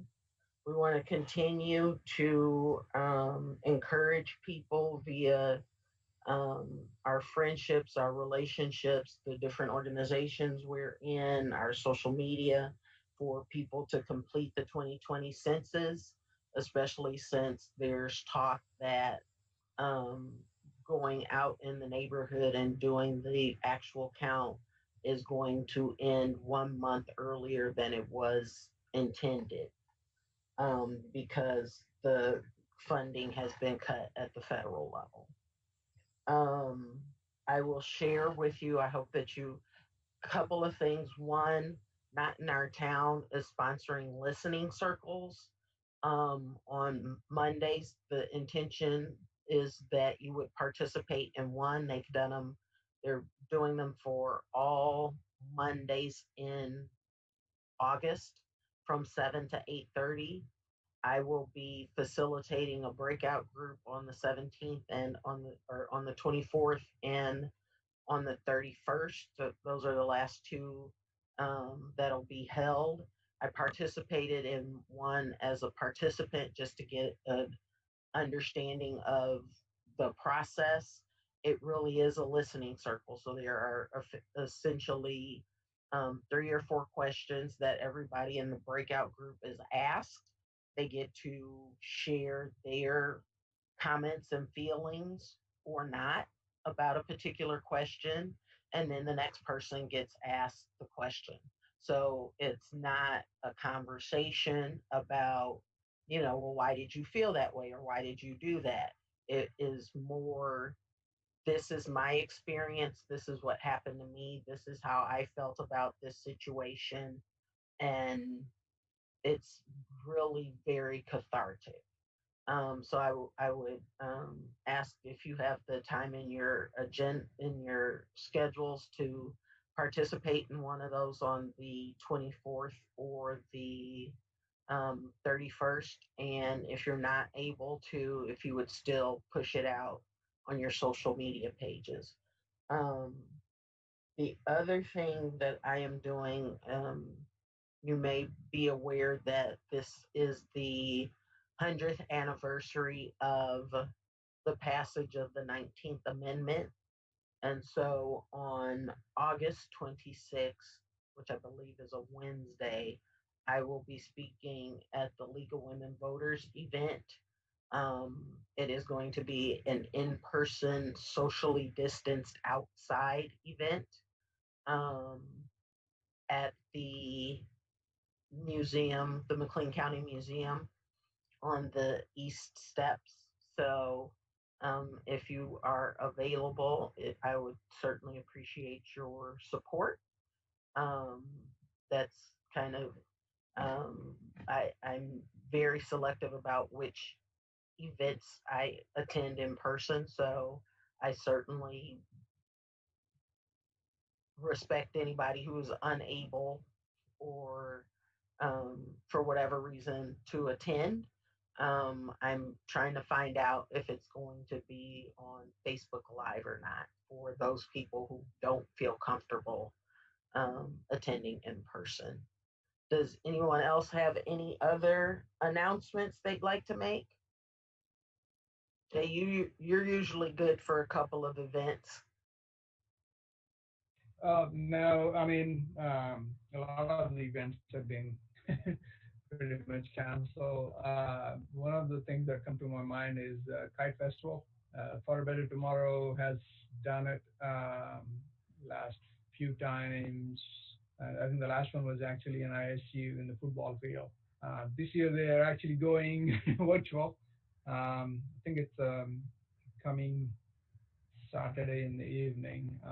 So it's going to be a virtual kite festival. What they have done is basically, it's still a fundraising event for the organization where they themselves support other organizations from the funds they have received.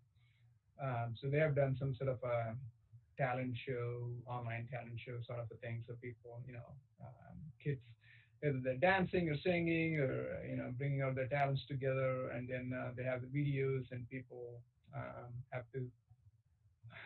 I think it depends on how many number of views they get, and also there will be a judge panel to decide which one is the best. So, just to keep the people engaged. So that is the only thing that I'm aware of so far. Yeah. Anyone else? Yeah, I just wanted to remind everybody the NAACP Town Hall is virtual this Thursday at 6 p.m. So if you can tune into that, that'd be great. I will be there. Our sorority chapter president is one of the guest speakers. Yes. But the focus of that event is voting in 2020 and the importance and how to get it done, and the census. So looking forward to that. We got to stay focused, not get distracted. Hearing nothing else, I'll entertain a motion to adjourn. Second.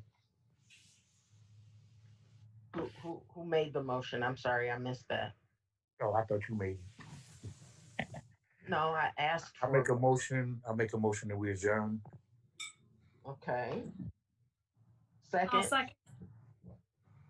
It's been properly moved and seconded. Jason, will you do a roll call? We'll start with Vice Chairperson Kamala. Oh, yes. Commissioner Brown. Yes. Commissioner Henson. Yes. Commissioner Ryburn. Aye. And last but not least, Chairperson Williams. Aye. I call this meeting adjourned at 7:24 p.m.